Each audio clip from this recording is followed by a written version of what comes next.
Merci. Donc bonjour à tous, je vais vous présenter ce travail que j'ai mené avec Cyril Couder et le docteur Alain Landero, intitulé « Réalité virtuelle et acouphènes subjectifs invalidants, validation d'un nouvel outil d'acouphénométrie ».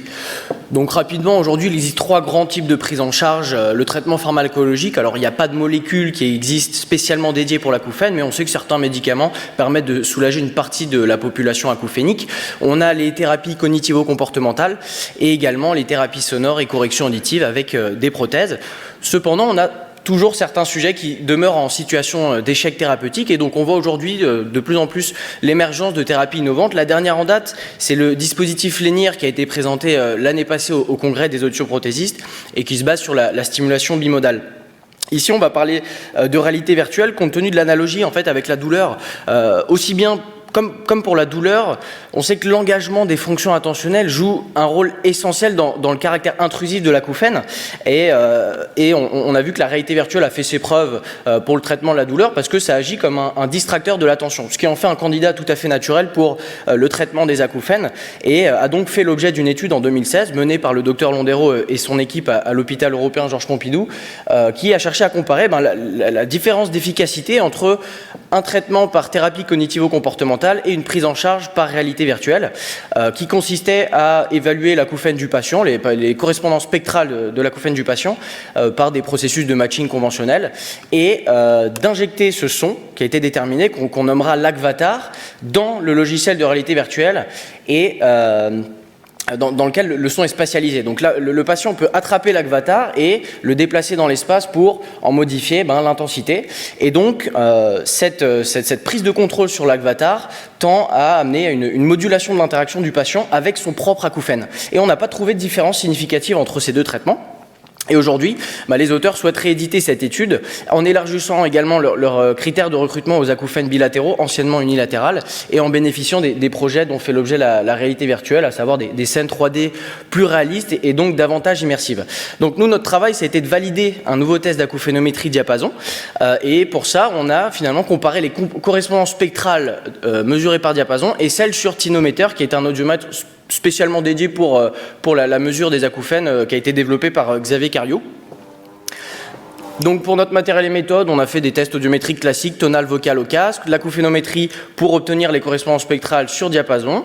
Même chose sur l'audiomètre Tinometer par une méthode du double choix forcé. Et puis ensuite, on a mis le patient dans un environnement virtuel auditif qui va évaluer la qualité d'immersion par différentes EVA. Et on va également mesurer l'efficacité thérapeutique par des EVA de gènes avant la réalité virtuelle et après la réalité virtuelle. Ici, c'est voilà, les profils audiométriques des patients qui ont été recrutés pour faire cette étude. À gauche, vous avez l'interface du module acouphénométrie de diapason. Donc le patient déplace le point blanc et à chacune des positions du point est associé un couple de valeurs. Donc en ordonnée, vous avez la fréquence centrale et en abscisse, la bande passante. Et puis le patient à droite en pleine séance. Donc pour les résultats, on a fait essentiellement des corrélations. Donc la première, c'est étudier la corrélation entre la fréquence centrale sur Tinometer et diapason, et on a effectivement une relation de corrélation. Alors ce qui est intéressant, c'est qu'on a quand même une discordance pour deux patients qui s'écartent quand même avec des résultats assez dispersés. Donc on a d'abord pensé au départ à une confusion d'octaves. C'est pour ça qu'on a tracé en noir une marge d'erreur qu'on jugeait acceptable pour le patient d'une octave, parce qu'on sait que des patients aussi bien normaux-entendants que malentendants peuvent effectuer des erreurs s'ils n'ont pas reçu une éducation musicale. Donc un patient reste quand même dans cet intervalle, par contre on en a un qui est très loin. Et donc lui, on a pensé plutôt à un acouphène complexe à composantes multiples. Donc finalement, en fait, la correspondance dépendrait du critère de jugement que le patient a choisi pour matcher la stimulation avec l'une des composantes de son acouphène, et ce qui pourrait expliquer effectivement cette grosse dispersion. On a fait aussi une étude de corrélation entre la bande d'octave mesurée sur Tinometer et diapason. On a une corrélation. Alors, nous, dans notre population, on a essentiellement des acouphènes de type son pur. Donc, ce qui aurait été intéressant, c'est peut-être de recruter davantage de patients avec un acouphène type bruit pour renforcer ou non cette corrélation qu'on retrouve ici. Alors ensuite, on a évalué l'efficacité thérapeutique. Maintenant, il faut savoir qu'on n'a pas pu en fait transférer l'acouphène qui a été mesuré sur diapason dans la réalité virtuelle parce que les équipes n'ont pas encore développé ce moyen-là. Donc, on a dû se contenter d'une mélodie de masque que le patient devait manipuler comme ça, de la même façon, pour venir masquer plus ou moins son acouphène. Et donc on a fait une EVA de gène avant et après cette séance, et on ne retrouve pas de différence significative entre avant et après, mais quand on regarde un peu plus dans le détail, on a quand même des résultats intéressants avec des patients qui ont une EVA de gène identique, d'autres qui sont en amélioration, en diminution. Ce qu'on peut retenir de ce résultat, c'est que quand le patient n'a pas une gêne au départ très importante, le bénéfice est minime, et qu'on pourrait considérer que cette thérapie est dédiée à des patients qui ont une gêne suffisante au départ pour justifier un bénéfice thérapeutique qui soit convaincant au final.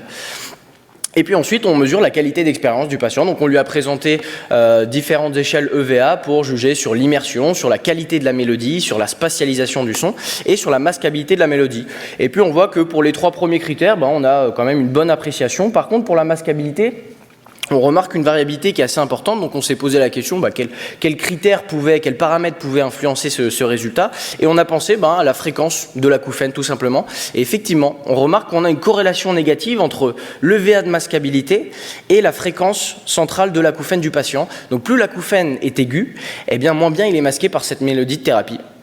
Et donc une étude qui aurait été intéressante, c'est d'étudier en fait le spectre fréquentiel de la mélodie pour statuer sur ses propriétés de masquage et puis justifier peut-être ce défaut de masque, notamment dans les fréquences aiguës. Bon, ça n'a pas pu aboutir malheureusement. Et ici, pareil, c'est intéressant, en fait, donc en ordonnée, vous avez l'EVA masquabilité et en abscisse le delta gène, donc qui est la gêne après la réalité virtuelle, moins la gêne avant la réalité virtuelle. Et au départ, on pourrait voir qu'il y a une tendance quand même de corrélation, mais qui ne s'exprime pas compte tenu qu'on a une majoration de la gêne chez des sujets qui sont correctement masqués. Et en fait, finalement, quand on y pense, le principe de cette étude, c'est de dire qu'on a des capacités attentionnelles limitées. Donc, de faire interagir le patient avec une scène visuelle permettrait de détourner une partie des fonctions attentionnelles qui sont dirigées en temps normal sur l'acouphène. Sauf que nous, notre consigne, c'est on dit au patient, voilà, vous allez masquer votre acouphène. Donc finalement, on redirige l'attention du patient sur son acouphène et donc c'est un petit peu ça va neutraliser le bénéfice distracteur que cherche à promouvoir la réalité virtuelle. Et puis ici, on a cherché une corrélation entre le THI et le VA de gène pré-réalité virtuelle. Étonnamment, on n'en a pas, contrairement à ce qu'on retrouve dans la littérature, qui est une corrélation largement établie. Mais en réalité, ça s'explique parce qu'on a 4 sujets qui associent une VA gène faible et un THI modéré à sévère. En réalité, le THI, lui, mesure une gêne plutôt quotidienne, tandis que notre VA était faite à l'instant donné. Donc, on ne mesure pas la gêne dans la même temporalité. Voilà, donc c'est pourquoi on obtient ce résultat.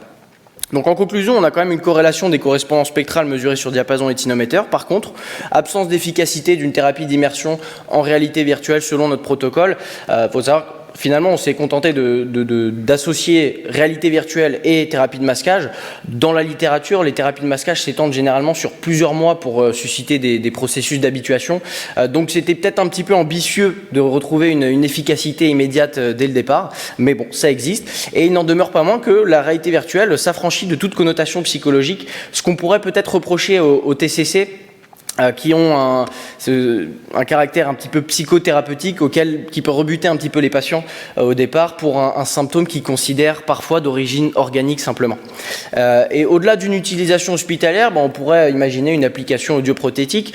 Alors, il faut savoir que Diapason propose quand même une modulation assez satisfaisante des paramètres acoustiques permettant de caractériser l'acouphène sur le plan spectral, contrairement parfois à des audiomètres qui sont limités aux fréquences conventionnelles de l'audiométrie. Et donc ça peut amener certaines réflexions sur l'importance d'être équipé de certains outils suffisamment précis pour nos bilans. Tout simplement, quand on regarde un bilan d'orientation prothétique, on va regarder le maximum d'intelligibilité vocale pour avoir notre indice de pronostic d'efficacité. Et pour le bilan d'orientation acouphénique, on va regarder ce niveau minimum de masque qui va nous orienter si oui ou non le patient est un bon candidat à une thérapie de masque avec des appareils. Donc si on mesure on fait ces mesures-là mais qu'on n'est pas sur la fréquence de l'acouphène, on se retrouve avec des MML qui sont trop importants. Et donc le patient est à tort détourné d'une thérapie de masque. Et puis effectivement, préciser la région fréquentielle de l'acouphène permettrait une majoration de l'amplification des sons faibles sur la région correspondante, ou alors à l'inverse, une encoche d'amplification ciblée pour faire de l'inhibition latérale comme le recommandent certains fabricants. Donc pour conclure, une utilisation de diapason en pratique audioprothétique permettrait de juger sur la pertinence d'un tel outil dans nos laboratoires. Je vous remercie pour votre attention.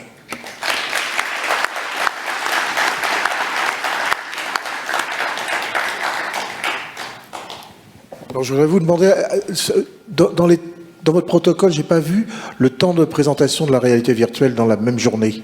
5 minutes. 5 minutes seulement, ouais, c'est Ouais. pas assez. Non, c'est trop peu. C'est trop peu. Et vous n'avez pas essayé à certains moments d'augmenter cette thérapie pour Alors, vous c'était- amuser, parce que 5 minutes, c'est... Ouais, c'est peu. Plus ou moins, alors parfois certains étaient à 5-6 minutes. J'étais contraint par le planning, en fait, les rendez-vous s'enchaînaient assez rapidement. Donc on n'a pas, effectivement, et d'ailleurs la première étude de 2016 du docteur Londero, elle recommandait des séances, appliquait des séances de 30 minutes 8 fois. Donc on peut pas comparer finalement, mais c'était une première approche avec cette nouvelle application. Il fallait au bout de combien de temps devait-on faire la deuxième séance, les espaces entre les deux séances? Je ne sais plus. Vous savez plus. Je ne sais plus. Parfait. Merci beaucoup Merci. pour cette belle présentation.